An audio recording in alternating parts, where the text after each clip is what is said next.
구독, 알림 설정까지 부탁드립니다. 오늘도 우리 사는 이야기 찾아주셔서 감사합니다. 사연자분이 보내주신 이야기 시작해볼게요. 안녕하세요. 20대 후반의 남자입니다. 저에게는 나이 차이가 꽤나 나는 남동생이 하나 있습니다. 어려서부터 순하고 남에게 싫은 소리 한번 못하던 녀석이었는데 고등학교 입학하고부터 점점 삐뚤어지기 시작하더니 동생 때문에 제가 경찰서에 출입했던 일도 덜어 있을 정도로 성격이 많이 바뀌었습니다. 그땐 달래보기도 하고 무섭게 꾸짖기도 했었지만 제 이야기를 들어주는 것도 잠시 이내 사고를 쳐 저와 부모님의 속을 많이 썩였습니다. 그래도 다행인지 고등학교를 졸업하고 동생이 일자리를 구해 일을 하기 시작하면서 더 이상 예전처럼 술 먹고 누굴 때리거나 하지는 않더군요. 몇 년을 착실하게 일하고 돈도 모으는 모습을 옆에서 지켜보니 예전의 동생의 나쁜 모습들은 지나간 바람이었구나 라고 생각이 들었습니다. 그러던 어느 날 뜬금없이 동생은 결혼하고 싶은 여자가 있다며 저희 가족에게 본인의 여자친구를 소개시켜 주었습니다. 그렇게 처음 만난 재수 씨는 정말 앳되어 보였습니다. 동생도 남들 결혼할 나이보다는 한참 어렵지만 예비 재수 씨의 모습은 정말 이제 한참 어려 보여 많이 당황했었던 기억이 납니다. 조심스럽게 나이를 물어보니 19살이라고 합니다. 학교는 다니고 있는지 물어보니 고등학교 2학년 때 자퇴를 했다고 하네요. 앞이 깜깜했습니다. 어쩌자고 동생은 이런 사람을 데려와 당당하게 결혼을 하고 싶다는 말을 하는 건지. 앞에서 안 좋은 모습을 보여주긴 싫어 예비 재수 씨가 인사를 오던 날은 저희 가족 모두 형식적인 대화만 몇 마디 나누며 저녁만 먹고 끝이 났습니다. 예비 재수 씨가 돌아가고 난 뒤 저는 동생을 붙잡고 자세한 이야기가 듣고 싶어 이것저것을 물어봤습니다. 어디서 만난 거며 무슨 생각으로 미성년자와 결혼을 하겠다고 나서는 건지, 만약 결혼을 한다면 모아둔 돈은 가지고 있는지를 말이죠. 동생이 이야기하기로는 예비 재수 씨와 동생은 데이트 만남 어플로 만났다고 합니다. 가벼운 마음으로 대화를 했는데 재수 씨가 부모님도 이혼하고 힘든 가정환경 속에서 자랐다는 이야기를 듣고는 몇 번 만나 밥도 먹고 커피도 마시다 보니 서로 호감이 생겼다고 합니다. 저는 이미 동생의 이야기를 여기까지만 듣고도 이 결혼은 확실히 반대를 해야겠다라고 생각을 했을 무렵 이어지는 동생의 말을 들으니 방금 한 제 생각에 확신이 들었습니다.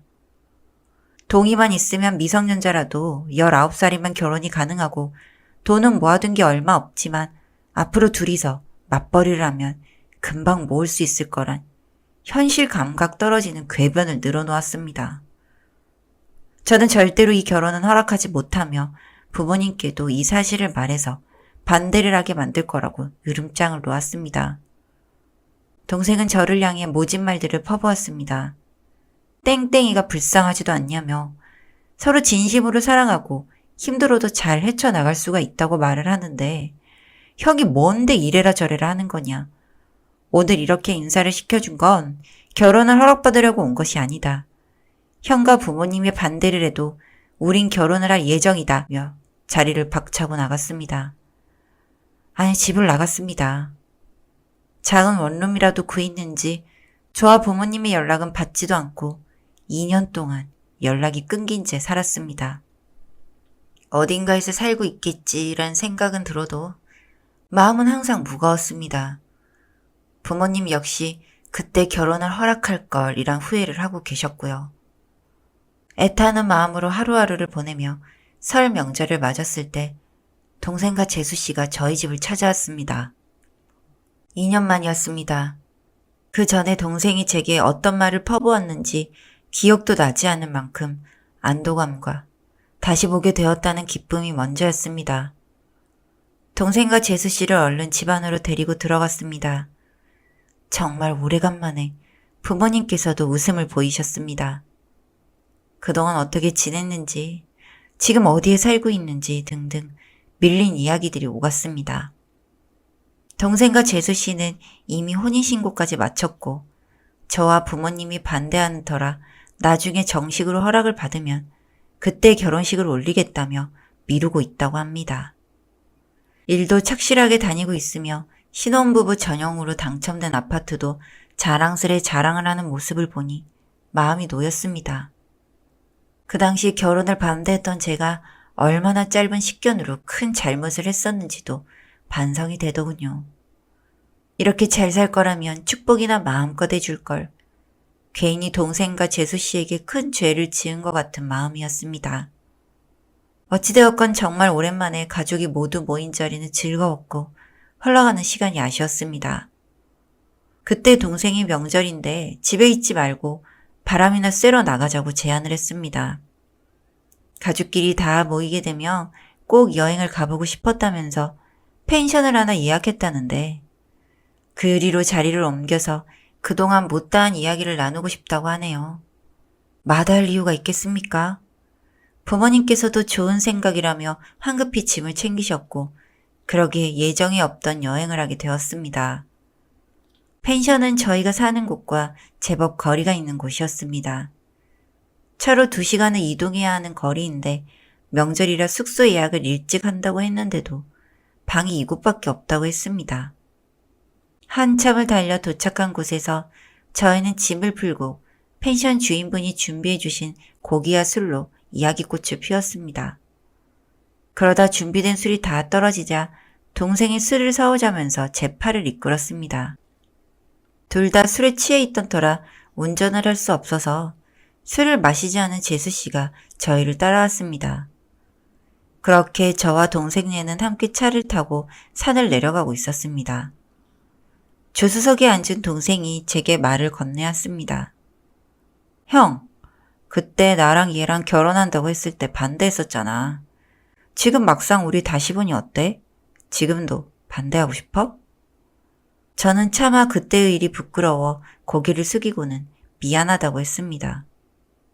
형, 진짜 미안해? 그럼 형, 처음으로 형 노릇 한번 할래?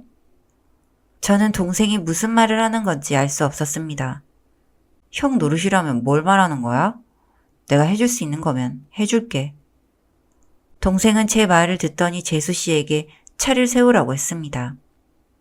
형이 해줄 수 있는 거지. 나 그동안 형 많이 원망했었는데 이거 하나만 해주면 내가 형에게 서운했던 거 다 잊을게.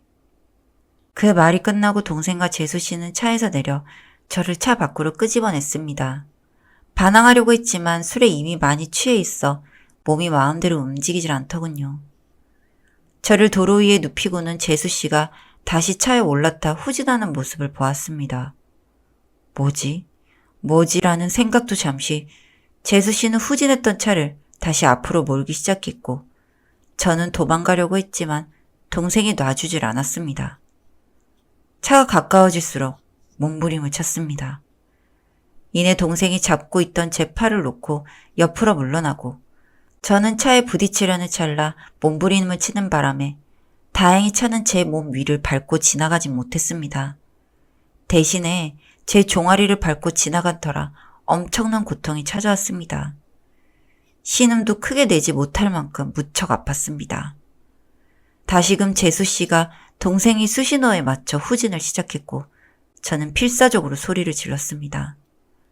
인적이 드문 곳이었지만 천운인지 지나가는 차가 있었습니다.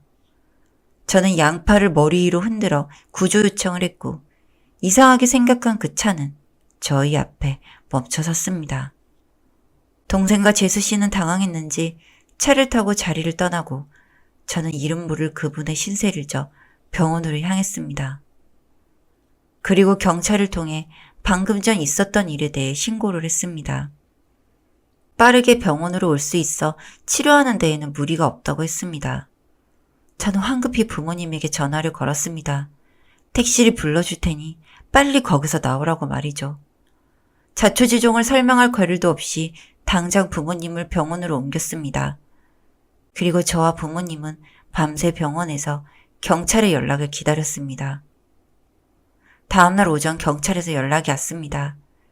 제가 큰일을 치를 뻔한 한 곳에서 얼마 떨어지지 않은 자리에 경찰에게 붙잡혔다는 동생네는 조사를 하다 보니 제 이름 앞으로 생명보험이 여러 개를 든 것을 이상하게 여겨 수사를 진행하고 있습니다.